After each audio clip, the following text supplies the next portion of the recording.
독일에 한 소년이 살고 있었어요. 유대인 소년이었습니다. 어느 날 아버지에게 질문을 합니다. 아버지, 우리는 유대인인데 왜 유대인들이 모이는 회당에 안 가고 우리는 왜 루터 교회에 다니나요? 그때 아버지가 아들의 눈을 피하면서 대답을 합니다. 우리가 이 땅에서 편하게 살려면 루터 교회에 다녀야 돼.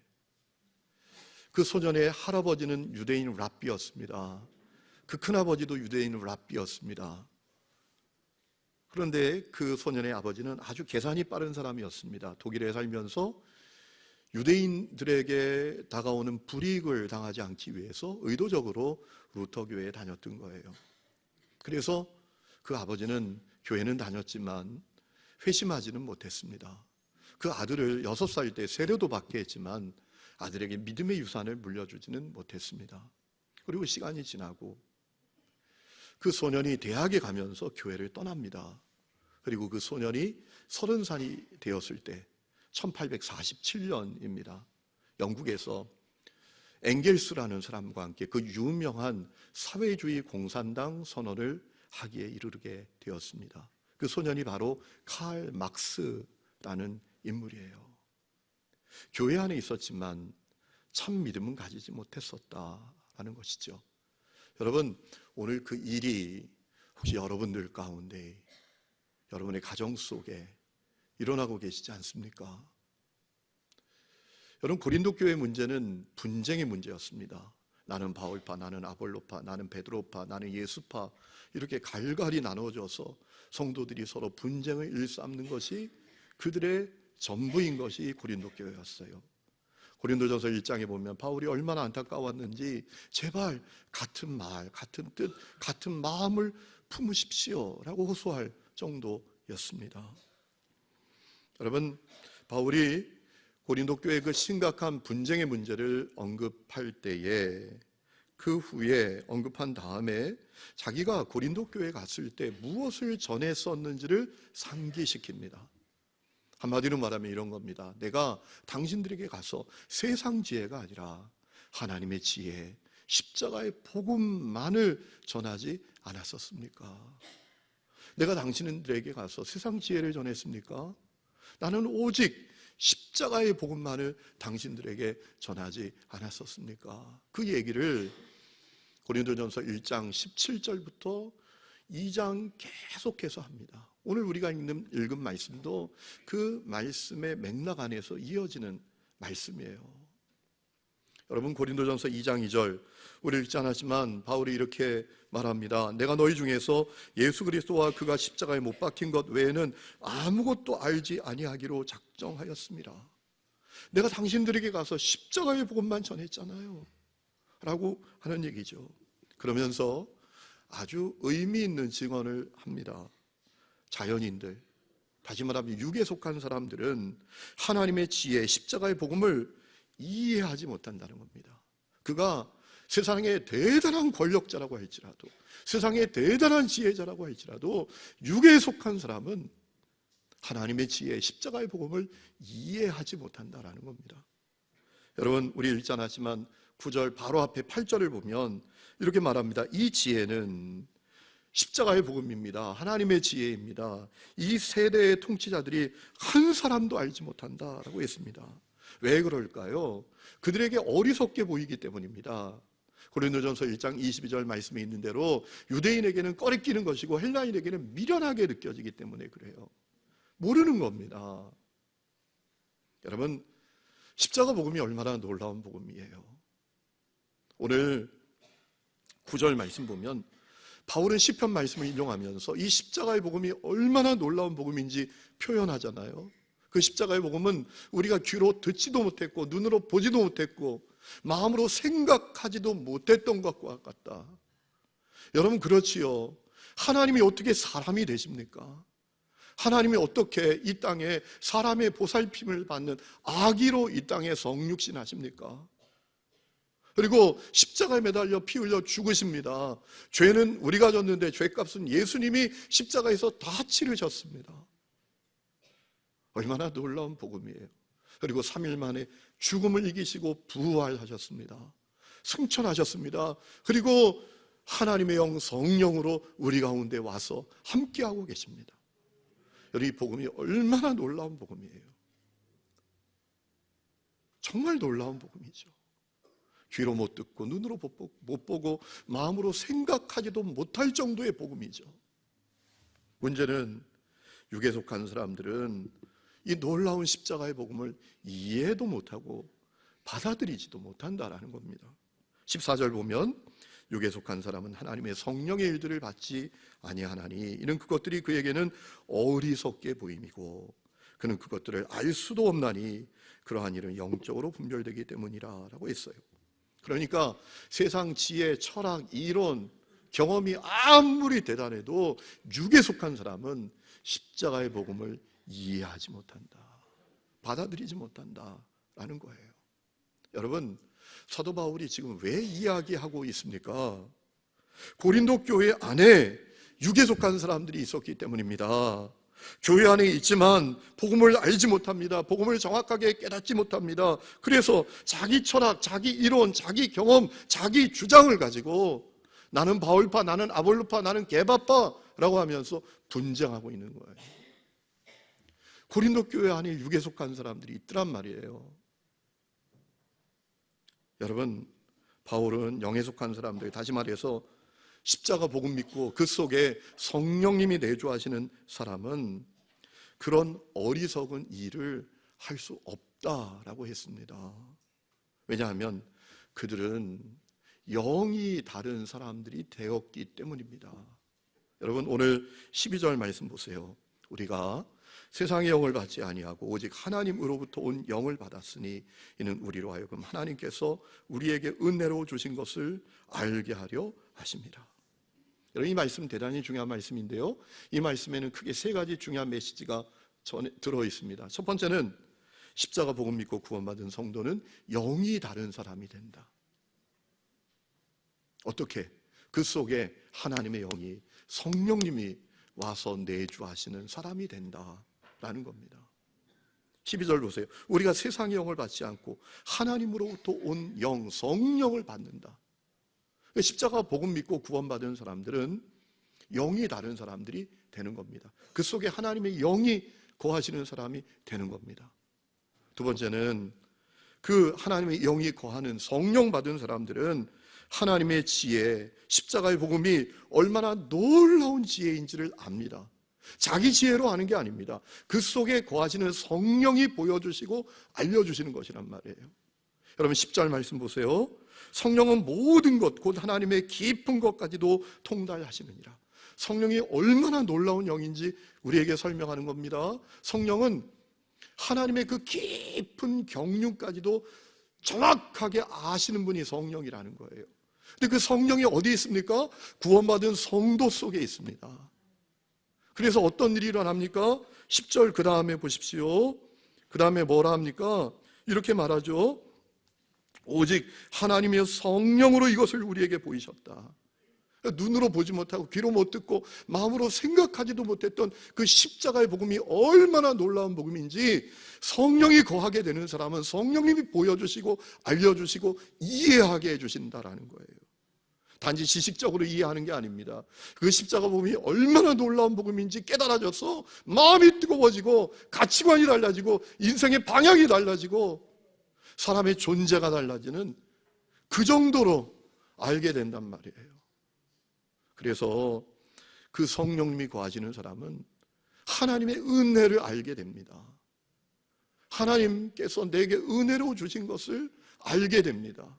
여러분, 우리 주위에는 하나님의 은혜인데 그것이 은혜인지 모르는 사람들이 많잖아요. 내가 잘나서 내가 열심히 노력해서 누리고 있는 줄 아는 참 어리석은 사람들이 많잖아요. 그런데 성령이 그 속에 거하시는 사람은 내 모든 삶이, 내 존재 자체가 하나님의 은혜인 것을 안다라는 말이에요.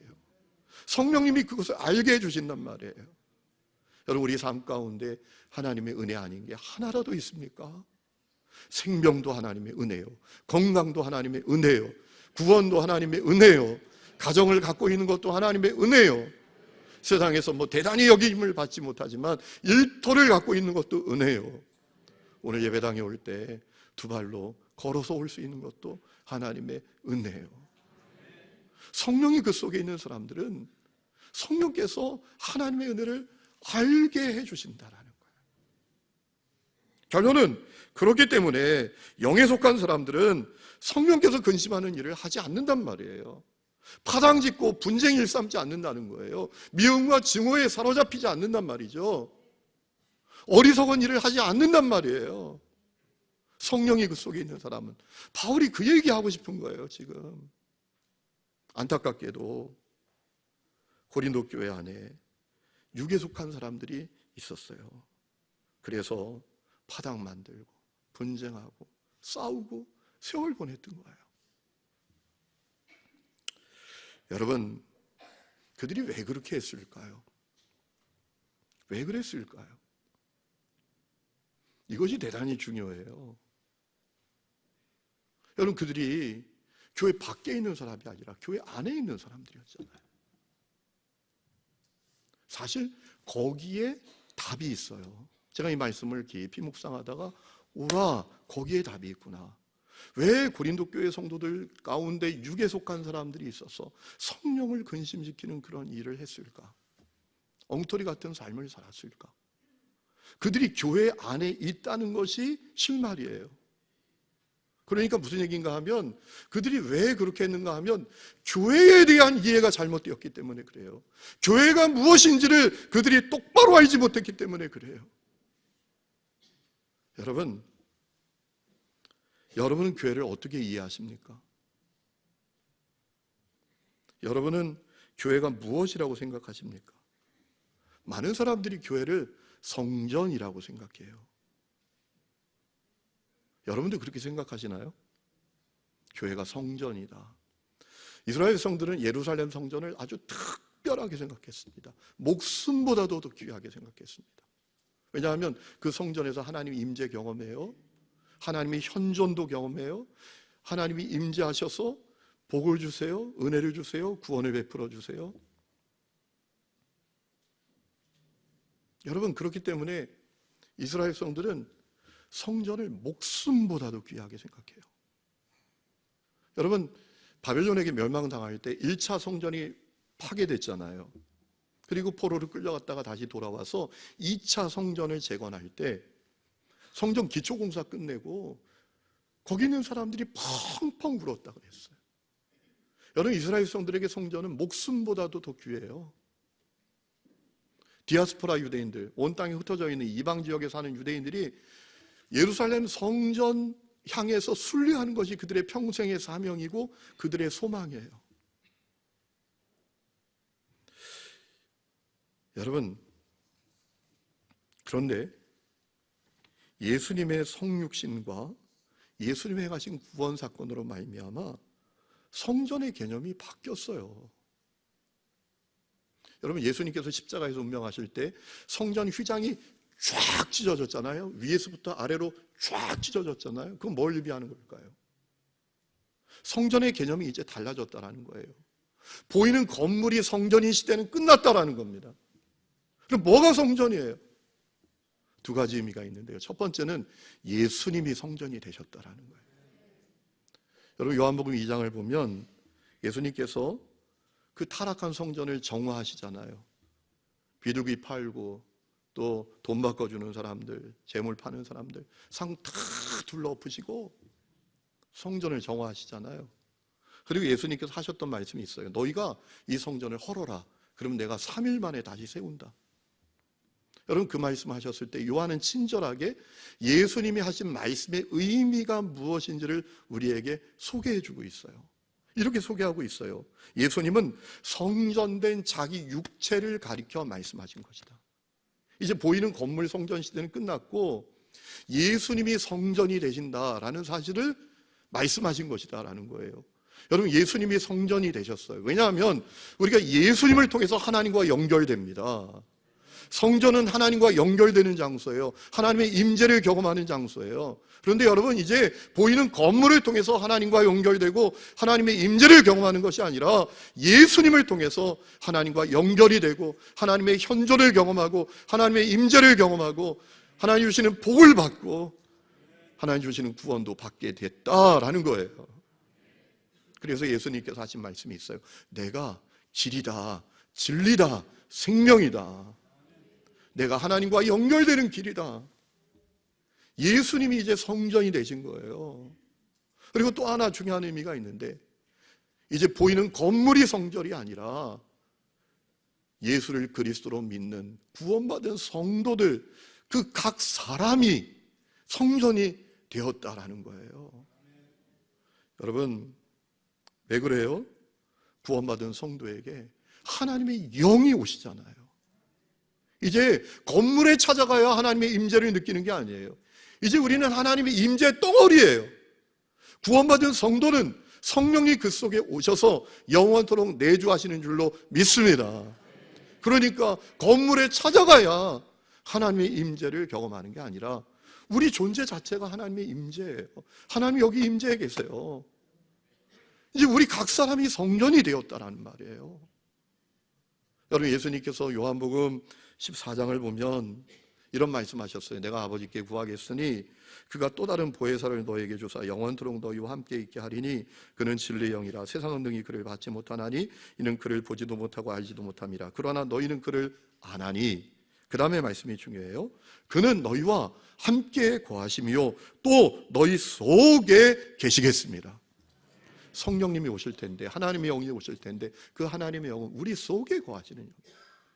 그렇기 때문에 이제 우리가 성전이에요. 구원받은 성도가 성전이에요. 여러분, 고린도전서 3장 16절에 보면 그래서 바울이 이렇게 증언합니다. 너희는 너희가 하나님의 성전인 것과 하나님의 성령이 너희 안에 계시는 것을 알지 못하느냐? 알지 못하느냐라는 말은 꼭 알아야 된다라는 얘기예요. 너희가 하나님의 성전된 거 알아야 된다. 하나님의 영이 너희 속에 계시지 않느냐? 보이는 건물이 성전이 아니야. 이제 너희 각 사람이 성전이야 라고 하셨어요. 그렇기 때문에 여러분, 건물이 성전이 아니라 이제 사람이 성전인 거예요. 그래서 구원받은 성도가 모여서 예배하는 곳은 어디나 성전됩니다. 구원받은 성도들이 창고에 모여서 예배하면 그 창고가 성전되고요, 구원받은 성도들이 들판에 모여서 예배하면 그 들판이 성전되는 것을 믿으시기 바랍니다. 사람이 성전이 됐어요. 이제 십자가복음으로 성전의 개념이 바뀌었어요. 그리고 예수님께서는 당신의 교회를 세우셨죠. 요한복음 16장을 보면 예수님께서 베드로가 멋진 신학 고백하잖아요. 주는 그리스도시요 살아계신 하나님의 아들이십니다. 그 고백을 너무나 기뻐하시면서 약속을 하십니다. 너의 신앙 고백 위에 내 교회를 세우겠다. 거기 교회란 말은 에클레시아, 번역하면 부름받은 사람들의 모임, 뽑히움을 받은 사람들의 공동체입니다. 여러분, 자부심을 가지세요. 우리가 교회로 모였다는 것은 어쩌다 우연히 모인 것이 아니라 주님께서 우리를 뽑아서 우리가 불러냄을 받은 줄로 믿으시기 바랍니다. 자부심 가지세요. 자만심 가지지 말고 자부심을 가지세요. 예수 믿는 거 숨기지 말고, 교회 다니는 거 숨기지 말고, 여러분 자랑하시기를 축원합니다. 나 하나님께 뽑히움을 받은 사람이에요. 그 교회를 세우겠다고 하셨잖아요. 사도행전 2장의 약속대로 성령님 하시고 교회가 세워졌잖아요. 여러분, 주목할 것은 교회는 건물이 아니라 구원받은 사람들의 공동체, 모임이 교회라는 거예요. 이 건물이 교회가 아니에요. 교회란 말은, 에클레시아라는 말은 구원받은 사람들의 모임.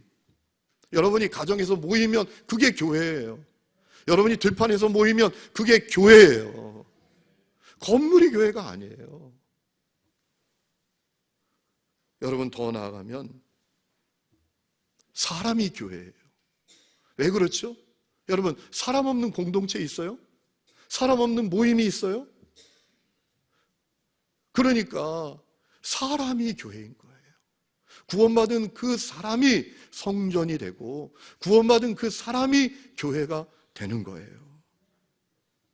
여러분, 그러니까 우리가 예수를 믿는 것은 놀라운 축복이에요.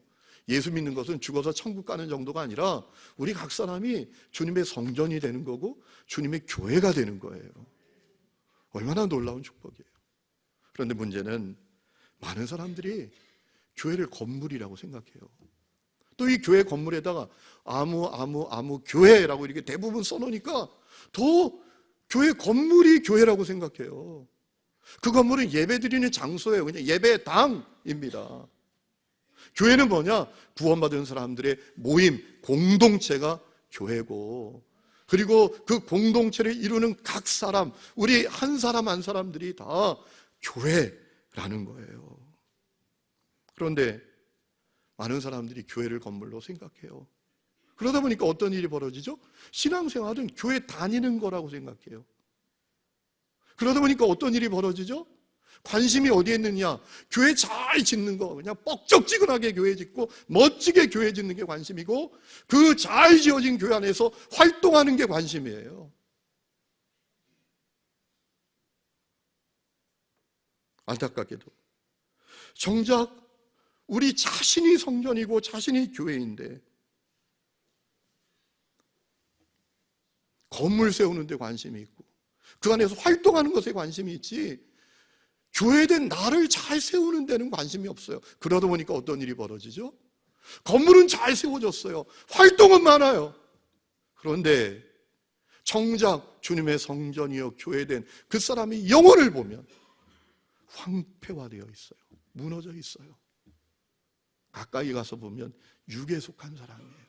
십자가의 복음을 몰라요. 고린도 교회 성도들이 그랬어요. 그래서 파벌 짓고 미워하고 증오하고 싸웠던 거예요. 여러분, 보이는 건물이 아니라 내가 교회예요. 이 믿음이 여러분 가운데 있기를 주의 이름으로 축원합니다. 그래서 보이는 건물 잘 세우는 게 아니라 나를 잘 세워야 된다. 에베소 2장 22절에 보면 예수님께서 집에 모퉁이 돌 되신다라고 했어요. 모퉁이 돌이 뭡니까? 집 구석에 맨 아래에 있는 돌입니다. 집을 지탱하는 돌입니다. 그 돌을 빼면 집 무너집니다. 우리가 그 모퉁이 돌 대신 주님 위에 세워지는 교회가 되어야 된다. 우리 각 사람이 교회니까 계속해서 우리가 주님이 기뻐하시는 교회로 잘 세워져 가야 된다라는 거예요. 그러면 우리 각 사람이 어떻게 주님이 기뻐하시는 교회로 세워질 수 있을까요? 어떤 교회로 세워져야 될까요? 저는 그 부분을 묵상하다가 주님이 사도행전을 생각나게 하셨어요. 여러분, 사도행전을 보면 사도신경을 생각나게 하셨어요. 사도신경을 보면 믿는다는 말이 많이 나오잖아요. 그죠? 전능하사 천지를 창조하신 누굴 믿어요? 하나님을 믿어요. 그리고 예수님을 믿어요. 성령을 믿어요. 재림을 믿어요. 믿는다는 얘기가 많이 나오잖아요. 그런데 사도행전 말미에 가면 좀 언뜻 이해가 되지 않는 믿는다는 내용이 납니다. 거룩한 공회를 믿는다라는 말이 나와요. 거룩한 공회를 믿는다. 여러분, 그 공회가 우리말 사도신경에는 공회로 번역되어 있지만 정확하게 번역하면 공교회를 믿는다, 이런 뜻이에요. 거룩한 공교회를 믿는다라는 의미예요. 아니, 하나님을 믿고 예수를 믿고 성령을 믿고 재림을 믿는다는 것은 조금 이해가 가는데 교회는 믿음의 대상이 아니잖아요. 왜 교회를 거룩한 공교회를 믿는다라고 했을까? 여러분, 사도신경은 책상에서 만들어지는 게 아닙니다. 연구실 책상에서 만든 게 아니라 역사적인 상황의 그 자리, 어떤 그 역사의 현장 속에서 만들어진 거예요. 사도신경은 주 2세기에 만들어졌습니다. 2세기는 어떤 시대인가 하면 교회가 고난받을 때예요. 그리스도인들이 말할 수 없는 고난을 받을 때, 그래서 100년 이상 지하에 숨어 들어갈 때, 카타콤, 여러분 터키 가보신 분들은 보셨을 거예요. 지하 도시를 만들고 땅 속에서 살았어요. 믿음 지키기 위해서. 핍박이 있으니까, 고난이 있으니까. 사도신경은 그때 만들어진 거예요. 여러분, 그때 가장 큰 위험은 무엇이었을까요? 핍박이 아니라 배교의 위험이에요. 여러분, 사실 이런 거 아닙니까? 아니, 눈 한번 딱 감으면, 눈 한번 딱 감고 예수, 아니, 나 안 몰라요, 안 믿어요, 이러면 지상으로 올라와서 맑은 공기 마시며 살 수도 있었어요. 제가 자료를 찾아보니까 그 지하에서 살아가는 성도들이 말이에요, 출생을 지하에서 하고 죽음을 지하에서 맞이했더라고요. 100년 이상 핍박을 받으니까. 여러분 생각해 보세요. 세상에 나가본 적이 몇 번 안 돼. 그것도 목숨 걸고 나가봤죠. 태어나서 지하에 막 그냥 미로 같은 땅굴을 파놓고 거기서 생활을 하는 거예요. 믿음 지키기 위해서. 거기서 태어나가지고 거기서 죽는 거. 100년 이상 되면 그런 일이 있었지 않겠어요? 여러분, 그들에게 그럴 정도면 그들에게 가장 큰 유혹은 핍박이 아니라 배교가 위험해요. 눈 한번 딱 감고 예수 잘 몰라요? 안 믿어요? 그러면 지상으로 올라와서 맑은 공기 마시면서 살 수 있어요. 고향으로 돌아가서 편하게 살 수 있다고요. 그런 상황 속에서 사도신경이 만들어졌어요. 거룩한 공교회를 믿사오며 라는 의미는 뭔가 하면 어떤 핍박과 유혹과 미혹이 있을지라도 교회는 거룩해야 될 것을 믿습니다 라는 고백이었어요. 그 교회가 뭡니까? 건물이 교회입니까? 땅굴에 사는데 건물이 교회겠어요? 내가 교회라는 사실을 알았던 거예요. 내가 순결한 교회, 거룩한 교회가 되어야 되는 것을 믿습니다. 이 고백이 사도신경의 거룩한 공교회를 믿습니다 라는 고백이었어요. 저는 그 사도신경이 생각이 나면서 우리가 주님이 기뻐하시는 교회로 세워진다는 게 뭔가, 그렇구나, 거룩한 교회로 세워지는 거구나. 여러분, 거룩하다는 건 구별된다는 거 아니에요? 우리가 구별된 교회로 우리 각 사람이 세워져야 되는 거구나 라는 마음을 주님이 주셨어요. 성도 여러분, 여러분이 교회입니다. 저는 우리 하나님 교회 성도들이 거룩한 교회 되시기를 축원합니다. 구별된 교회 되시기를 축원합니다. 그럼 우리가 어떻게 거룩한 교회, 구별된 교회가 될 수 있을까요? 세 가지가 필요합니다. 첫 번째는 말씀이에요. 말씀, 하나님의 말씀. 요한복음 17장을 보면 예수님이 제자들 위해서 기도하시면서 제자들이 악에 빠지지 않도록, 또 제자들이 세상에 속하지 않도록 제자들의 거룩함을 위해서 기도하시는 장면이 나옵니다. 요한복음 17장 17절에 이렇게 기도하십니다. 그들을 진리로 거룩하게 하옵소서. 자, 뭐로 거룩하게 해달라고 기도하셨다고요? 진리로. 우리가 진리로 거룩해질 수 있어요. 그럼 진리가 뭡니까? 예수님이 17절에 바로 말씀하셨어요. 아버지의 말씀이 진리니이다. 여러분, 우리가 거룩한 교회 될 수 있는 길이 있어요. 우리가 구별된 교회 될 수 있는 길이 있어요. 여러분 각 사람이 구별된 거룩한 교회 될 수 있는 길이 있어요. 여러분, 말씀을 붙드셔야 돼요. 하나님의 말씀을 붙드셔야 돼요.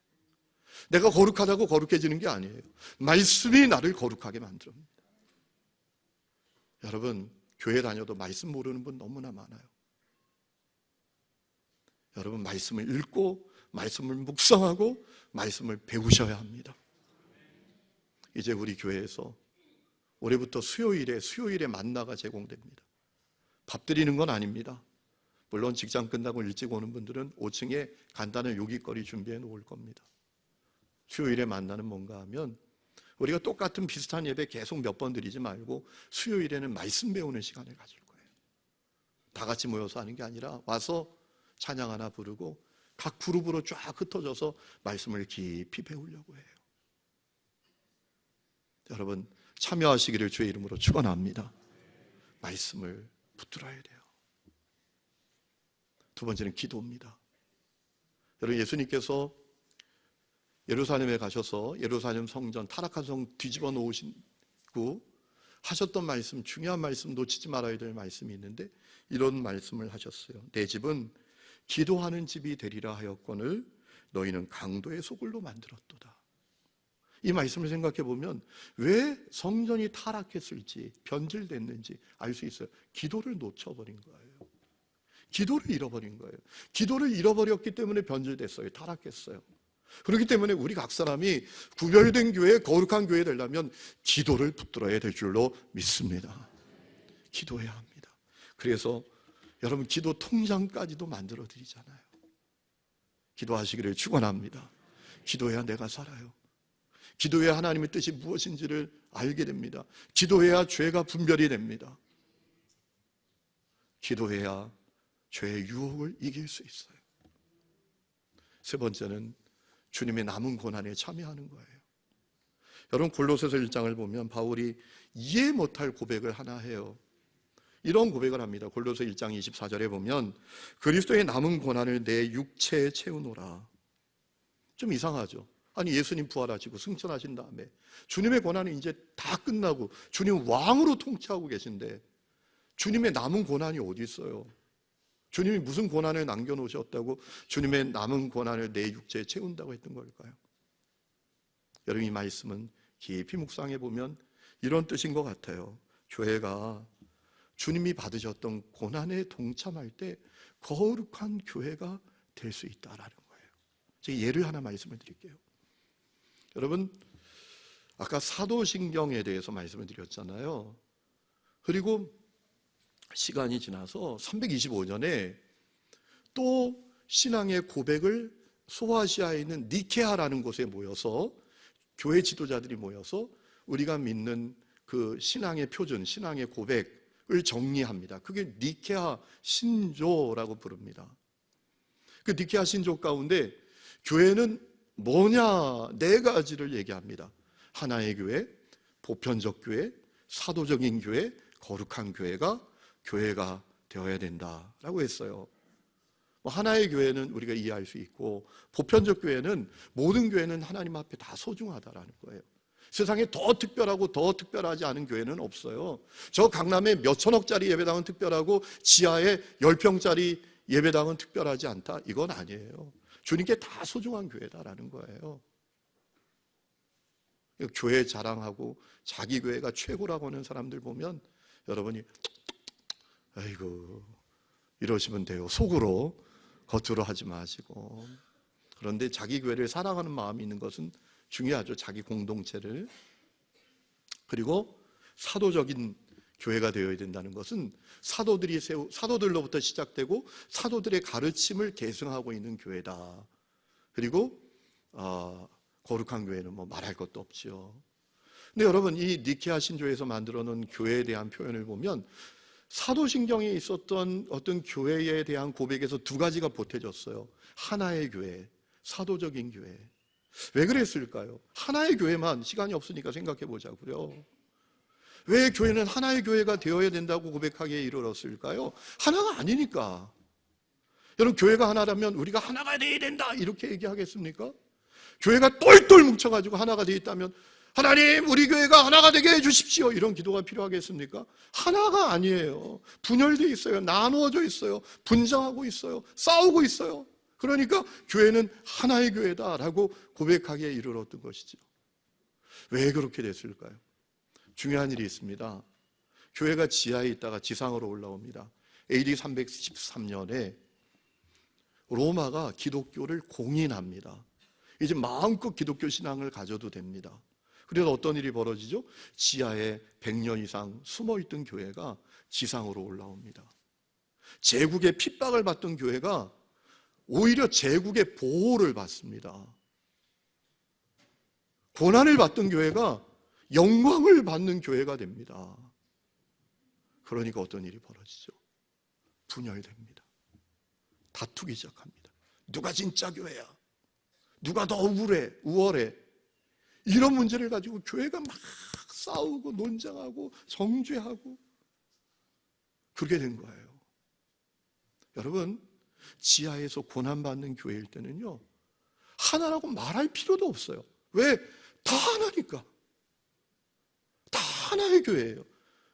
누가 봐도 하나의 교회예요. 그런데 고난을 잃어버리니까 거룩을 잃어버렸어요. 구별됨을 잃어버렸어요.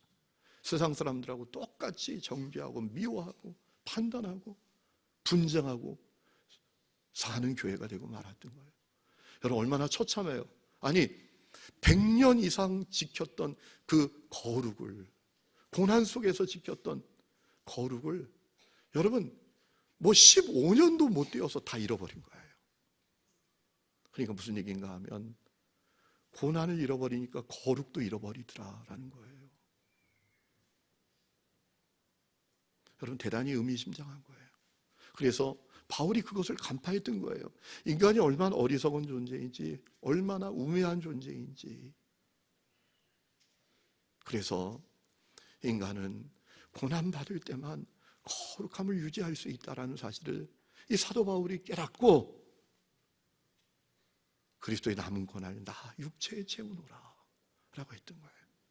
여러분 우리도 우리 각 사람이 거룩한 교회, 구별된 교회에 되려면 주님의 남은 고난을 우리가 채워야 돼요. 우리 각 사람에게. 여러분 가운데 이런 생각하시는 분들도 있어요. 아이고 목사님은 내 형편도 모르고 내 사정도 모르고 세상에서 받는 고난이 얼마나 큰데, 세상살이가 얼마나 힘든데. 여러분 이 당시에 성도들은 더했죠. 우리는 적어도 예수 믿는 것 때문에 사자굴에 끌려가지 않고 예수 믿는 것 때문에 참수당하지는 않잖아요.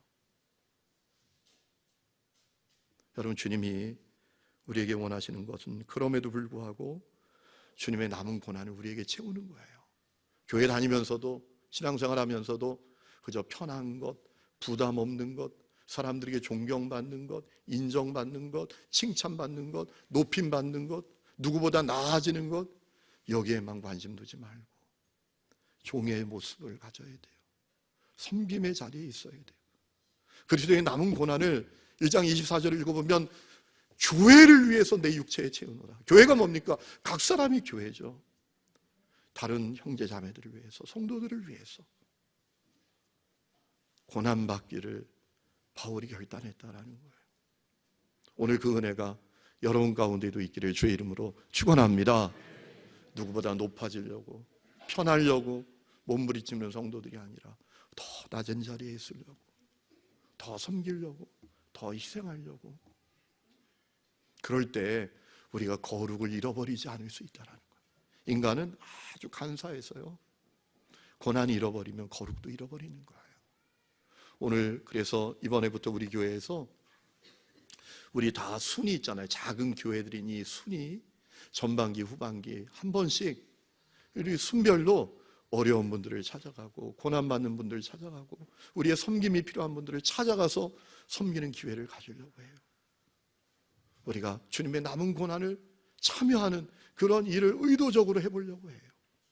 여러분 거기에도 잘 참여하시기를 주의 이름으로 축원합니다. 여러분 그러지 않으면 우리가 거룩 구별할 수가 없어요.